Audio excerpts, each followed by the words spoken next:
Une enquête a été ouverte par le parquet de Paris, notamment pour blessures involontaires et mise en danger de la vie d'autrui, dans l'affaire des laits infantiles contaminés par des salmonelles qui a contraint Lactalis à rappeler des milliers de tonnes de produits. Cette enquête préliminaire, qui a été ouverte vendredi également pour tromperie aggravée par le danger pour la santé humaine et inexécution d'une procédure de retrait ou de rappel d'un produit préjudiciable à la santé, a été confiée aux gendarmes de la section de recherche d'Angers et de l'Office central de lutte contre les atteintes à l'environnement et à la santé publique au CLESP, spécialisé dans ce type de dossier. Lactalis n'avait pu être joint par l'AFP à la mi-journée. Le premier groupe laitier français a procédé à 2 rappels de produits avant d'annoncer le 21 décembre le rappel de toute sa production de lait infantile de l'usine de Craon-Mayenne depuis février.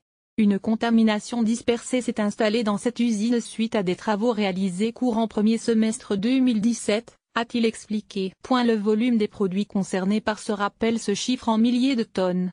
Mais le groupe, connu pour sa discrétion, n'avait pas voulu le préciser. Les salmonelloses sont des intoxications alimentaires allant de la gastro-entérite bénigne à des infections plus graves. Elles sont potentiellement plus dangereuses pour les jeunes enfants, les personnes âgées ou affaiblies. Une première plainte avait été déposée à la mi-décembre par Quentin Guillemin, père d'une fille de 3 mois qui avait consommé un lot concerné par les rappels mais n'était pas tombé malade.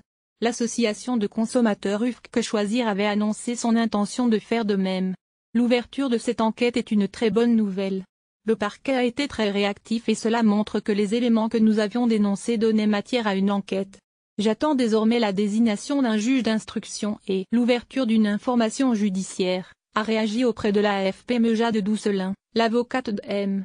Guillemin. L'usine à l'arrêt. Selon elle, de très nombreux parents ont également fait part de leur souhait de déposer une plainte dans ce dossier. Une association de familles de victimes a également été créée par Quentin Guillemin. Au 20 décembre, l'autorité de surveillance santé publique France avait recensé 35 nourrissons dont 20 filles atteintes de salmonellose en France depuis la mi-août.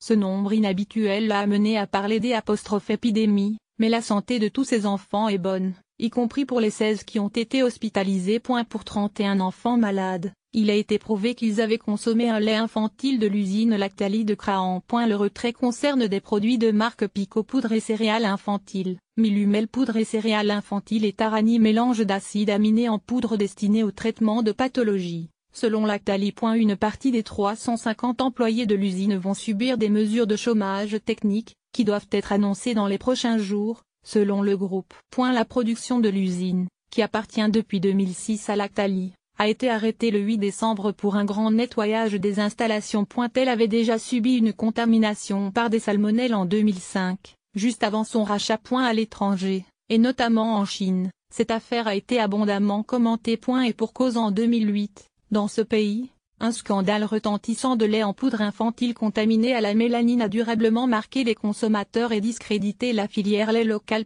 Zéro réaction.